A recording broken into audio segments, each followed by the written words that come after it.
Olá pessoal, tudo bem? De volta para o nosso projeto 30 Minutos Diários, aprovação PGE, mais uma aula aqui de Direito Processual Civil comigo, Gustavo Faria, para um tema extremamente relevante que vamos abordar hoje, que é o tema da cooperação judiciária nacional. Tema que sofreu uma repaginação pelo novo Código de Processo e eu quero então tentar trabalhar com algumas teorias doutrinárias que vêm sendo construídas aí acerca desse tema. Vejam, vocês têm aí um material na descrição do vídeo, peço que baixem tanto para agora quanto para uma consulta posterior. Vou compartilhá-lo aqui com vocês para a gente tornar nosso encontro mais dinâmico, para falarmos então de cooperação judiciária nacional. Artigos 67 a 69 do CPC. Vamos nessa? Veja bem, pessoal, quando a gente fala de cooperação judiciária nacional, é claro que a gente tem que introduzir o tema trazendo o artigo 6º do CPC, que traz o princípio da cooperação. Não é isso? O artigo 6º que fala que todos os sujeitos do processo devem cooperar entre si para uma decisão de mérito justa e efetiva. Agora, é claro que a ideia geral desse princípio ela é uma ideia que nos parece mais voltada a uma concepção endoprocessual, uma concepção endógena, né? Uma cooperação interna entre os sujeitos de um determinado processo. Mas alguns reconhecem que há um desdobramento desse princípio, que é justamente o da cooperação judiciária. Aí a gente já está pensando numa cooperação transprocessual, né? Uma cooperação exógena, uma cooperação entre processos, envolvendo os próprios órgãos do Poder Judiciário, inclusive de ramos diferentes, conforme estabelece o próprio artigo 67 aqui do CPC, quando estabelece que aos órgãos do Poder Judiciário estadual ou federal, especializado ou comum, em todas as instâncias e graus, inclusive aos tribunais superiores, incumbe um dever de recíproca cooperação por meio de seus magistrados e servidores. Fala-se assim num dever jurídico de cooperação recíproca entre os órgãos do Poder Judiciário. E esse dever, né, ele é cumprido, pessoal, pela utilização de inúmeras técnicas de diálogo, né, de comunicação entre esses órgãos. Técnicas de prática conjunta de atos entre esses órgãos, entre tantas outras opções pelas quais passaremos. Todas buscando, claro, por meio dessas técnicas, mais eficiência na administração da justiça, mais efetividade, duração razoável do processo, de forma que o que a gente percebe é uma verdadeira transformação, quase uma revolução do código nesse contexto, porque o CPC de 73 até trazia manifestações desse dever de cooperação, mas de forma muito tímida, de forma muito restrita, quando tratava das cartas, né, cartas precatórias, cartas de ordem. O CPC 2015 amplia a tratativa desse tema, né? Criando inúmeras novas formas, inúmeras novas técnicas de cooperação judiciária. É como lembra a doutrina. Percebem na cooperação judiciária alguns autores uma profunda transformação cultural e paradigmática nos códigos de conduta e no modus operandi da atividade jurisdicional e da administração da justiça. Uma reviravolta paradigmática na prática jurisdicional. Outros, por sua vez, afirmam que o novo instrumento é um mecanismo contemporâneo, desburocratizado e ágil. São essas técnicas de diálogo, de comunicação, de práticas conjunta de atos, para o cumprimento de atos fora da esfera de competência do juízo requerente ou em interseção com ele. Percebo que já de alguns anos para cá, o próprio Conselho Nacional de Justiça vem atuando de forma presente para tentar incrementar e implementar da melhor forma possível essa ideia de um dever geral de cooperação jurídica, de cooperação judiciária, como se vê, inclusive, da própria Resolução 350, aqui do CNJ, em que, baseando-se no próprio, como disse a vocês, artigo 6º do CPC, que traz a regra geral de cooperação, mas também no artigo 37 da Constituição, combinado com o artigo 8º do CPC, falando de princípio de eficiência, e também, por que não, o artigo 5º 78 da Constituição, que trata do princípio da duração razoável do processo, estabelecendo aí algumas diretrizes para tratar de cooperação judiciária. E aí, alguns autores, como o professor Fred Didier, por exemplo, tentam estabelecer uma teoria da cooperação judiciária e falam, alguns deles, em elementos de uma cooperação judiciária. E eu vou tratar com vocês a partir de agora, segundo essas teorias, quais seriam aqui as características desses 4 elementos da cooperação judiciária, quais sejam os sujeitos da cooperação, os tipos ou modelos de cooperação, os instrumentos e os atos de cooperação. Então vamos falar sobre cooperação judiciária nacional, partindo aqui desse sumário, partindo dessa teoria que trabalha com os elementos de uma cooperação judiciária. Vejam, pessoal. Primeiro, sujeitos da cooperação. Quando a gente pensa em sujeitos da cooperação, a gente percebe que a doutrina, que se debruça sobre o tema, tem destacado que a cooperação judiciária, primeiro, claro, ela sempre envolve um órgão judiciário, natural. Mas essa cooperação, vocês vão perceber a partir de agora, ela pode ser entre órgãos do próprio judiciário ou mesmo entre órgãos do judiciário e outras instituições. Falando-se assim em, primeiro, numa cooperação intrajudiciária, que pode ser horizontal ou vertical. O que é essa cooperação intrajudiciária?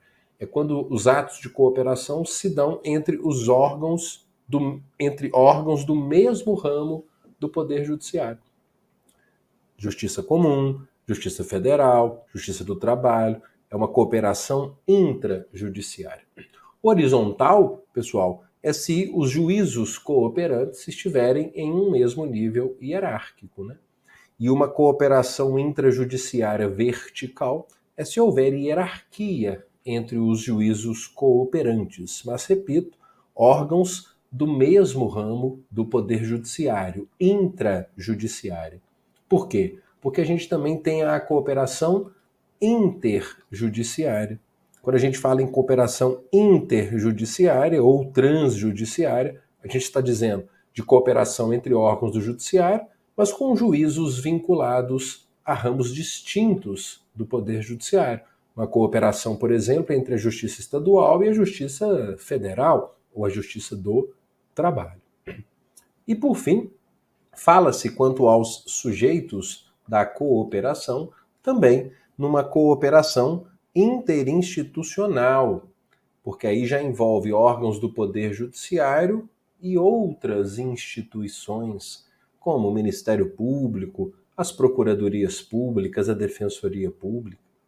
A propósito, sobre essa cooperação interinstitucional, vinculando-nos àquela resolução a que me referi do Conselho Nacional de Justiça, 350, vejam, a propósito, como o próprio CNJ trata expressamente dessa cooperação interinstitucional, aqui nesse contexto dos sujeitos da cooperação. Quando lá no artigo 16 fala da cooperação interinstitucional a ser realizada entre quaisquer instituições do sistema de justiça ou fora dele, que envolvam, entre outros, aqui o Nejo, percebam, né? As procuradorias públicas, né, inclusive. Então aqui seria uma cooperação interinstitucional. Ok? Então apenas voltando, quanto aos sujeitos, a cooperação intrajudiciária, interjudiciária e interinstitucional. Muito bem. Vamos agora para os tipos de cooperação. Ponto 2, que diz respeito aqui aos modos pelos quais essa cooperação, essa interação entre os órgãos se estabelece. Quais são os tipos de cooperação que a gente tem? Primeiro, cooperação por solicitação. Aqui há um pedido de cooperação feita de um órgão para o outro, por exemplo, a solicitação de uma comunicação de um ato, de uma citação, de uma intimação. Então, é um tipo de cooperação. Cooperação por solicitação. Você também tem a cooperação por delegação. Aqui, você tem um órgão hierarquicamente superior delegando uma competência para um órgão a ele vinculado, né? Por exemplo, quando um tribunal, ao analisar uma ação rescisória, delega atos instrutórios para o juízo de primeiro grau, é um tipo de cooperação por delegação. Ou, por exemplo, quando o Supremo delega atos processuais ou a prática de atos processuais para outros órgãos na execução de sentenças de causas de sua competência originária. Então, isso é uma cooperação de que tipo? Por delegação. E, por fim, você também tem uma cooperação que é do tipo 2.3 por concertação.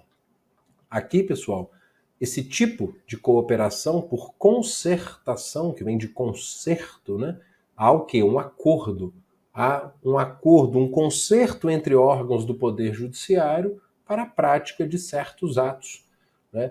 Esse tipo de cooperação por concertação é feita, como nós detalharemos ao final um pouco mais, eu vou voltar a isso, você vai ver, por negócios jurídicos entre juízos, né, cooperantes, que disciplinam ali uma relação permanente entre eles, ou pelo menos uma relação para a prática de determinados atos, ou um ato complexo, é um tipo de cooperação por concertação.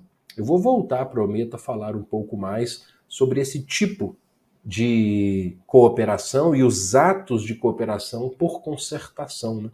Como, por exemplo, uma deliberação entre um juízo trabalhista e um juízo da falência para tratar a respeito de liquidação dos créditos daquela empresa, mas enfim, eu volto, prometo, a falar sobre esse, que é o ponto mais importante que tem sido mais cobrado, que são os atos concertados. Mas antes, fechamos então tipos de cooperação: por solicitação, por delegação e por concertação. Agora a gente fala sobre os instrumentos de cooperação. Vamos começar aqui pelos chamados instrumentos típicos, né? Que são os modos pelos quais a cooperação se realiza, né? Quando a gente pensa em instrumentos típicos, a gente pode citar as boas e velhas cartas, cartas precatórias, cartas rogatórias, cartas de ordem. Mas saindo um pouco desse panorama muito CPC 73, né? Pensando em instrumentos de cooperação típicos, mais contemporâneos, podemos fazer menção também aqui ao importantíssimo auxílio direto. O auxílio direto, pessoal, é um instrumento de cooperação. É um instrumento de cooperação mais simples, mais desburocratizado, mais ágil, que dispensa toda essa formalidade das cartas. Vejam que o próprio CNJ, ele coloca, desculpem, ele coloca inclusive lá na resolução 350, em um dos anexos, um modelo de instrumento de cooperação, qual seja o auxílio direto, para que então os magistrados possam dele se valer. Olha que interessante. Vejam, coloquei para vocês aqui, lá da resolução do CNJ, olha aqui, um modelo exemplificativo de pedido de cooperação por auxílio direto. Olha que interessante. Que é um instrumento de cooperação, o auxílio direto. O auxílio direto é um instrumento de cooperação. Que, como nesse caso aqui, olha só, vejam que interessante exemplo. Aqui o magistrado diz ao outro que, nos termos do CPC, ele vem requerer por este e-mail, olha como é que então esse instrumento de cooperação por auxílio direto, né, ele se vale de mecanismos mais desburocratizados, mais ágeis, mais informais, como o e-mail, para que, aí o juiz coloca aqui, ó, o ato a ser praticado com indicação precisa dos elementos de sua definição. Qual era o exemplo aqui utilizado por ele? Encaminhar informações sobre o andamento de um determinado processo. Enfim, O auxílio direto, repito, é esse mecanismo, é esse instrumento de cooperação típico que, ao lado das cartas até aqui, né, configura um sistema mais, um mecanismo, um instrumento mais ágil, desburocratizado, informal de se providenciar a cooperação judiciária. E para finalizar, a título de instrumentos de cooperação, você também, além das cartas e do auxílio direto, você tem os próprios atos concertados. Nós vamos voltar a falar. Então você tinha um tipo de cooperação por concertação que se vale desse instrumento de cooperação que é o ato concertado, sobre o qual eu falo para a gente fechar com chave de ouro essa nossa exposição. Agora, interessante notar que quanto aos instrumentos de cooperação, pessoal, eu falo aqui que são os instrumentos típicos, cartas, auxílio direto e atos concertados, porque vige no atual sistema de cooperação judiciária a regra da atipicidade dos instrumentos de cooperação. Por quê? Porque a cooperação, ela hoje pode se dar, a bem da verdade, por qualquer instrumento, né? Especialmente instrumentos mais simplificados, que independam, né, de uma forma específica e que possam, por exemplo, substituir essas cartas, né? Como um ofício, como uma mensagem de aplicativo de conversa, enfim, é como lembra a doutrina, que quanto a esses instrumentos de cooperação, é possível esse pleito diretamente veiculado entre juízos por meio e formas a serem definidas por estes, e-mail, ofício, etc., e não apenas e necessariamente por cartas precatórias ou de ordem fisicamente consideradas, como, a propósito, generalizadamente ocorre ou ocorria, né, no CPC de 73. Ok? Então, quanto aos instrumentos de cooperação, os típicos: cartas, auxílio direto e os atos concertados, valendo, todavia, a ideia da atipicidade. E para fechar, item 4, os atos de cooperação. Né? Ato de cooperação é o objeto, né, do instrumento de cooperação. É o ato que se busca praticar por intermédio daquele instrumento, né?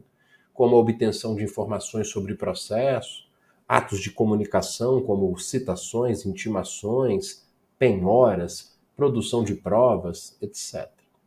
E quanto aos atos de cooperação, embora eu tenha dado todos esses exemplos, aqui também vale a regra da atipicidade.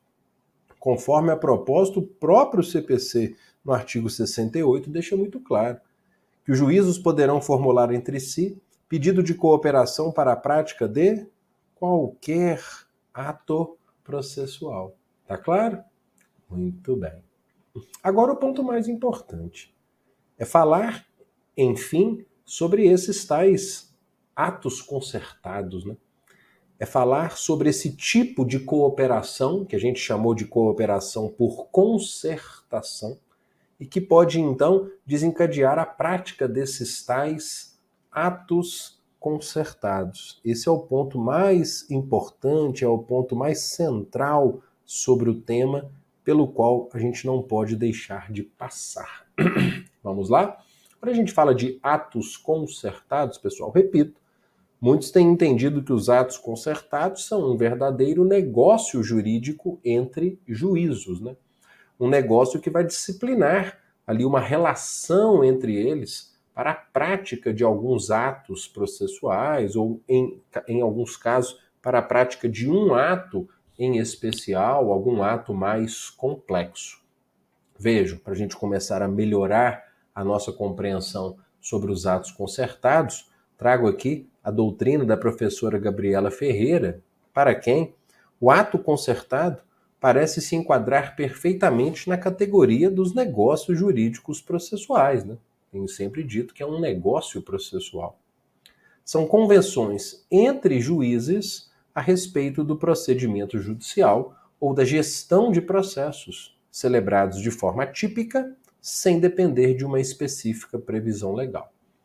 Atribui-se liberdade aos magistrados para, de forma fundamentada, objetiva e imparcial, modular o processo judicial com vistas a concretizar o princípio da eficiência.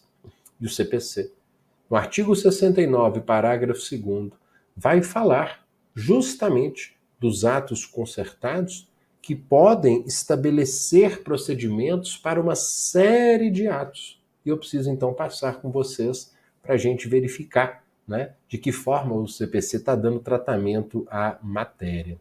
Ele diz, pessoal, que os atos concertados entre os juízes cooperantes poderão consistir, além de outros, percebam que é um rol, então, meramente exemplificativo, no estabelecimento de procedimento para. Olha uma série de exemplos que eu vou te dar de atos concertados, né? E como que isso, de fato, pode trazer uma profunda reviravolta paradigmática no que a gente conhece como cooperação entre juízos, e não apenas aqueles mecanismos de cartas, né, já tão obsoletos quando vistos com os olhos, especialmente dos atos concertados, que podem consistir no estabelecimento de procedimento para a prática de citação, intimação ou notificação de ato. Por exemplo, pessoal, tem sido muito ventilada essa ideia, a possibilidade de uma citação ou mesmo de uma intimação única para vários processos de um determinado litigante habitual, por que não? Uma concertação para esse fim, uma citação única de um litigante habitual que tem vários processos, sejam esses processos no mesmo ramo do judiciário, sejam em ramos diferentes. É como, por exemplo, lembra aqui, professora Tayane Castro, e eu deixo isso no seu material, que eu acho que pode te ajudar, quando destaca que aqui podemos, inclusive, ter uma cooperação entre juízos de esferas distintas, como, por exemplo, estadual e trabalhista, para que haja uma comunicação conjunta de atos oriundos do processo estadual e do processo trabalhista contra o mesmo réu. O que aqui no exemplo dela seria feito por intermédio de um oficial de justiça trabalhista, já que esse fórum trabalhista estaria mais perto do domicílio desse litigante. Então, um ótimo exemplo de concertação entre os juízos. Continua o artigo 69, falando no estabelecimento de procedimento para obtenção e apresentação de prova e coleta de depoimentos. Aqui, pessoal, a gente tem percebido essa situação naquela hipótese do que alguns chamam de conexão probatória entre causas, sejam individuais, sejam coletivas, em que é possível pensar aqui na produção de uma prova única. Deixa eu melhorar essa letra aqui.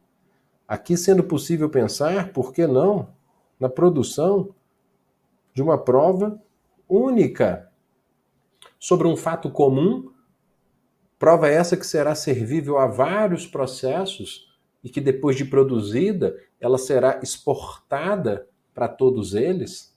Percebam? É possível que nós, então, pensemos nessa situação de conexão probatória entre diversas causas que tem um fato comum a ser provado e que, por concertação, isso vai se realizar. Como, por exemplo, lembra o professor Fred Didier, citando Alexandre Câmara, que dá exemplo de um acidente entre dois ônibus com diversos feridos. E que, no caso, todos os prejudicados podem ajuizar demandas em face das empresas. Atenção!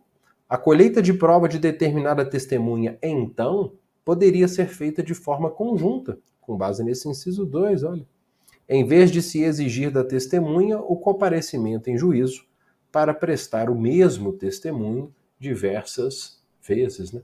Isso é uma medida de racionalização da atividade jurisdicional pela via da cooperação, né?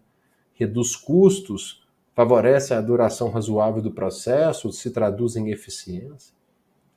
E os atos concertados também podem consistir em estabelecimento de procedimento para efetivação de tutela provisória, concertação para efetivar uma tutela de urgência, por exemplo, para efetivar medidas e providências para recuperação e preservação de empresas, como naquele exemplo que dei, né? Uma concertação entre um juízo trabalhista e o juízo da falência para estabelecer atos ali que digam respeito à recuperação de uma determinada empresa. Seguindo, facilitação de habilitação de créditos na falência e na recuperação judicial, o que também aqui é plenamente possível pensar nesse contexto interjudiciário ou intrajudiciário também. Centralização de processos repetitivos, esse é um ponto extremamente interessante, né? Aqui não é o mesmo que incidente de resolução de demandas repetitivas, né? Que você tem uma questão unicamente de direito que será resolvida por um tribunal e aí os juízos inferiores passam a aplicar aquela tese, né? Aqui você pode ter a centralização de processos repetitivos para, por exemplo, decidir uma questão de fato repetitiva que envolva dezenas, centenas de processos. Nada impede que, em casos como esses, juízos cooperantes, por ato concertado, né, centralizando processos repetitivos, centralize o quê? Centralize a decisão acerca de uma questão de fato, por exemplo, num único juízo. Não só a centralização da decisão de uma questão de fato ou alguma questão repetitiva comum, como um julgamento de uma questão prejudicial, por exemplo, não o caso, enfim, mas alguma questão que tenha conexão entre todas essas ações.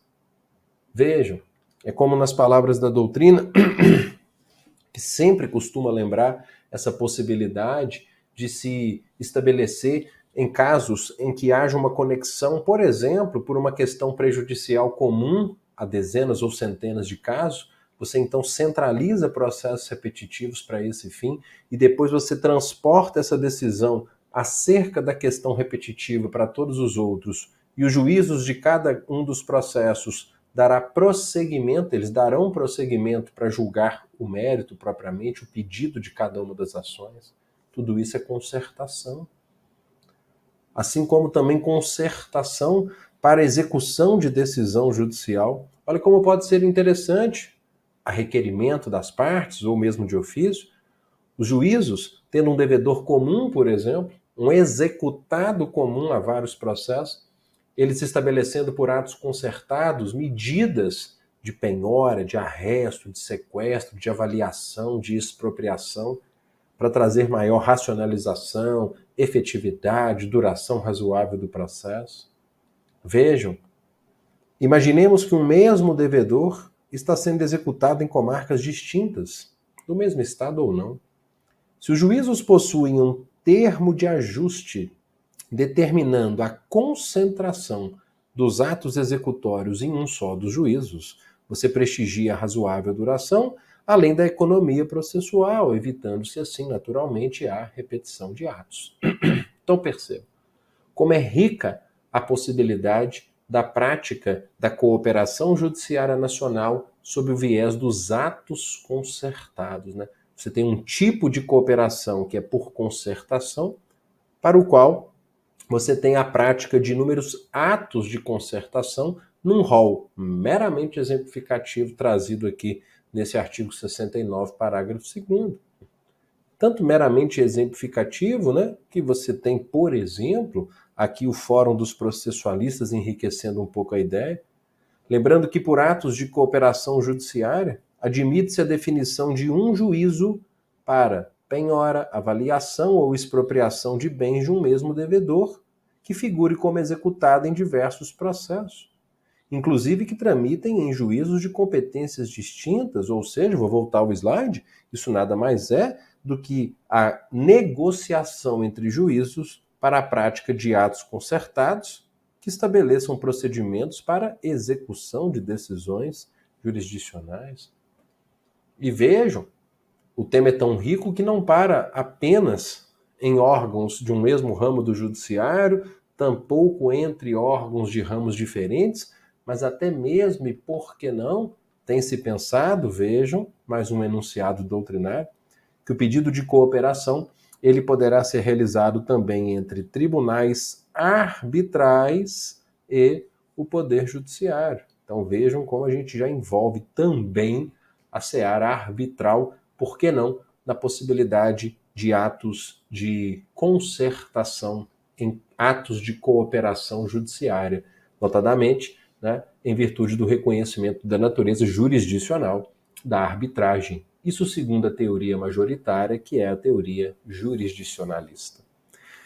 Muito bem, então nesses 30 minutos de hoje, eu quis então tentar passar para vocês algumas construções doutrinárias acerca desses elementos da cooperação judiciária e especialmente uma reflexão sobre os atos concertados, sobre esse tipo de cooperação judiciária por concertação que tem sido muito explorado nas provas atuais. Eu espero que você se sinta mais preparado para continuar avançando no estudo do tema e me coloco à disposição para quaisquer dúvidas. Deixe seu comentário no nosso vídeo aí embaixo, além de se inscrever no nosso canal, se inscrever para receber notificações das nossas próximas aulas. Gostaria muito de receber aí o seu retorno para dizer o que achou do nosso encontro de hoje. Até uma próxima, bons estudos, tchau!